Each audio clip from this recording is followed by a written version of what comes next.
The following is a presentation of the Missouri Sports Network.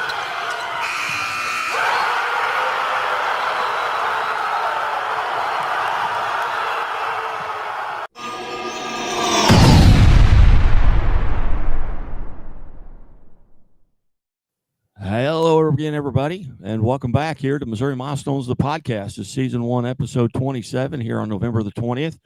Guy Newcomb alongside Kent Mueller. Missouri Milestones, the podcast on Missouri Sports Network at MissouriSportsNetwork.com, where everyone has a home field advantage. We certainly appreciate you tuning in. As always, presented by Lyona Labor's Local 663, building Missouri and reminding all of us to drive safely in work zones. This is episode 27 here in season 1. And hey, do us a favor. Go to our YouTube channel and subscribe. Go to our Facebook page and like us and sign up and follow us on Twitter, or X, formerly known as Twitter. Hey, these are clubs that, hey, there's no secret handshakes, there's no secret door knocks, and there's no membership dues. Been privileged to catch up with a lot of these athletes, current and former athletes from around the state of Missouri. We'll go over now to Kent Mueller and let us tell us what's coming up a little bit today and tell us about Missouri Milestones. Kent, how are you? I am just fine, Guy. And, you know, we started Missouri Milestones with 1,000-point career scoring lists for both boys and girls. We now have over 1,500 boys and over 1,300 girls. And it won't be long before we have combined lists totaling more than 3,000 Missouri basketball athletes. Those lists will continue to grow as we dig out more and more of Missouri high school history, and also as we record and recognize those who will cross that threshold each season going forward. Due to the strong response for the basketball career list, we have expanded to include 3 stats for football and 5 stats for volleyball, and that's for both boys and girls volleyball. The popularity of these lists has naturally led to our podcast presentation of Missouri Milestones. In each episode, we sit down with one of these standout athletes to hear the story straight from the source, the work, the mindset, and the moments that make it happen. If you are a coach, an AD, an athlete, or a proud sports parent, this is the podcast made for you. The easiest way to see the list as they get updated is to follow us on X. Follow Guy Newcomb at Scoreboard Guy, and follow me, Kent Mueller, at _sports. And by following us, you will get updated lists as they become available. Now that you are following us on X and you know how to contact us, let's get to Missouri Milestones interview of the week. The last couple of weeks, we have heard from athletes currently in high school just as they have crossed career milestones for their entry into Missouri Milestones. The last couple of weeks, we have heard from them, and as we're going to be hearing more and more like that. But today we have Paxton Dempsay. Paxton is a 2020 grad of Kirksville High. He threw for just under 5,000 yards as the Tiger quarterback. We are fortunate to have been able to sit down with Paxton to hear the story of his Kirksville High School playing days and how that has prepared him for life after football. And now you get to hear the story. So stay tuned. You don't want to miss this. Missouri Milestones, the podcast, because history isn't just written, it's earned. Hello, this is Megan Brinkman, head women's basketball coach at Centralia High School, and a member of Missouri Milestones. Encourage you to stay informed by following at Playing Sports, at Scoreboard Guy, and at Missouri Sports Network on X. With updates on Missouri Milestones, shows, and interviews and scores updated daily, you will stay informed. So go ahead and give them a chance to earn your fandom. Thank you and have a great day. Hey, welcome back to Missouri Milestones, the podcast here, season 1, episode 26 of Missouri Milestones, the podcast. We're playing on sports. Kent Mueller, I'm Guy Newcomb here, and we will be featuring our 2020 Kirksville graduate, quarterback Paxton Dempsay, who finished with nearly 5,000 yards passing in his high school career. And before we get to this, hey, we want to remind you, hey, go to our YouTube channel and subscribe. Go to our Facebook page and give us a like. It's at Missouri Sports Network and at MissouriSportsNetwork.com. And sign up to follow us on Twitter at Scoreboard Guy, at Missouri_sports, and at Playing_sports. So I mentioned the segment brought to you by The Bank of Billings established 1889, the oldest bank in Christian County. We're going north. We'll visit with now 2020 Kirksville High School graduate and quarterback Paxton Paxton Dempsay. I almost said Patrick, which is what I typed in there. But you ever get people confused that Patrick Dempsey and Paxton Dempsey? Yeah, all the time. Well, Paxton, tell us a little bit about your memories, and they're not that long ago. I mean, you've just now recently graduated from college. You were a 2020 graduate there at Kirksville. Tell us about those memories that you have playing high school football. Yeah, like the more we talk about it, the more they'll probably dawn on me. But just a short little recap. I mean, I had a great time, obviously. All 4 years, really only started my last 2.5, but got great memories from all 4. Made a lot of great friendships. A lot of guys I still talk to daily or maybe weekly or catch up now and again, but still close with a lot of them, but a lot of great memories. Tell us a little bit about those coaches that influenced you, maybe even going back into junior high and at the high school level. Who were some of the coaches that influenced you and what you did on the field?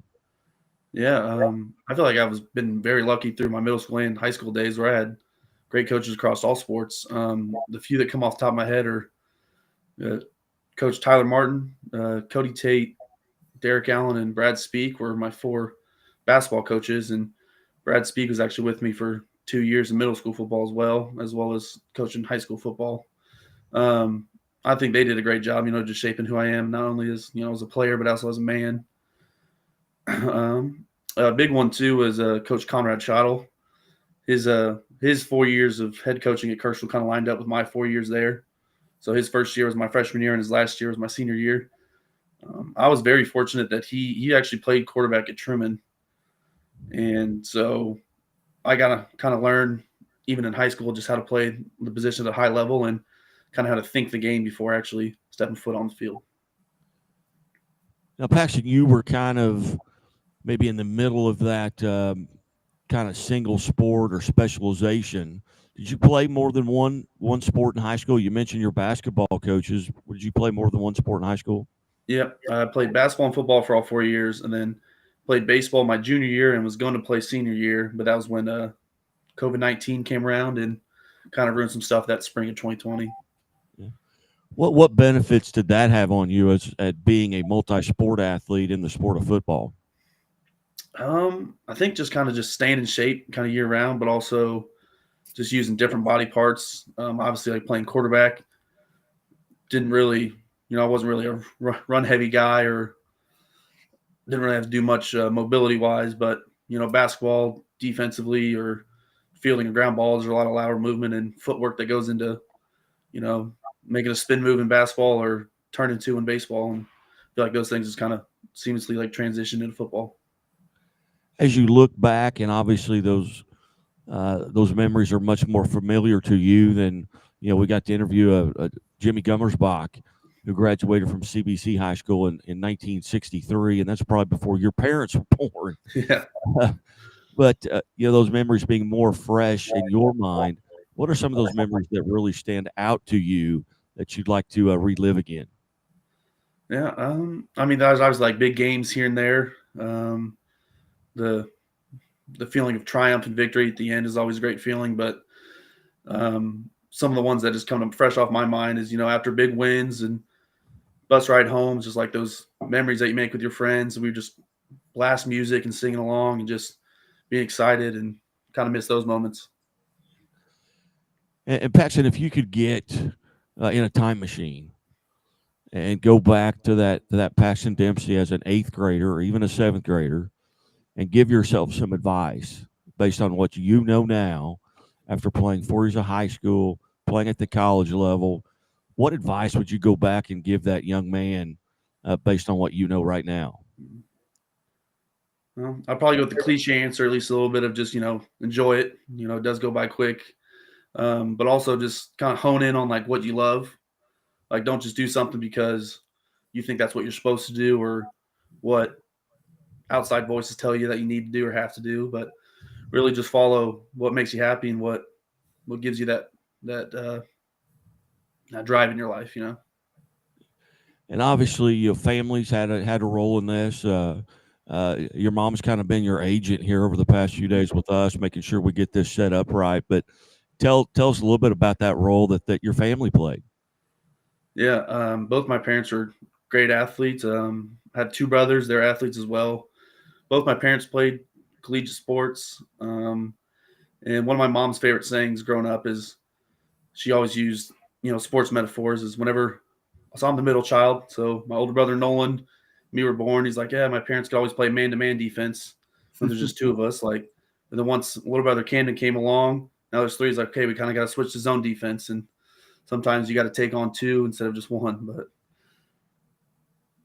Now, going back to that, you graduated in 2020. You then decide to play at the next level. Tell us a little bit about your college experience. yeah, it was short-lived. It was one of those deals I wanted to try it out the next level, see kind of what it was, and had some great memories there as well. COVID certainly didn't help. That was also that first year that transitioned to a lot of online. A lot of things were shut down around campus and whatnot. And excuse me. Yeah, it was short-lived, but I made some great memories and some friends I still talk to there as well. Now, since obviously you just graduated from college, tell the viewers a little bit about what you're doing now, where you're at, and how you ended up there. Yeah, so I graduated with a bachelor's in mathematics with a minor in statistics. Numbers kind of always been, some of my favorite things to do, like numbers and computers. I had a close friend that got his engineering degree in Mizzou that I played football with him through 4 years in high school. So I joined him at this engineering company, working as like a field technician / inspector for a little bit. And then just recently got the opportunity to come back to my hometown, Kirksville, and get a UPS manager position at UPS, which hopefully it's a very morning-oriented position. So I'm hoping to kind of get back into coaching because it's kind of a good schedule for that going forward. Well, Kent Mueller from Playing on Sport is alongside, and that numbers and analytics has got to be near and dear to your heart, Kent. And I know you've got some questions and maybe more now with that degree. Well, many of the people that we interview, some of them have been out for decades out of high school, and others are still in high school. You're kind of in between there.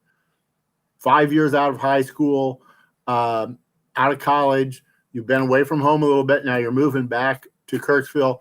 What's it like as your view 5 years out of high school, looking back at the high school teams? What's that like now that you're no longer on the field, but that was part of you at one time? Oh yeah, absolutely. I was very lucky to, help coach football 1 year, kind of like help out, and then spent 3 years actually as an assistant basketball coach. And so getting to connect with like some of those current players, and like some recent graduates, kind of just showed me like a different side of the sports world that I never really got to see before, and kind of gave me a newfound love for coaching.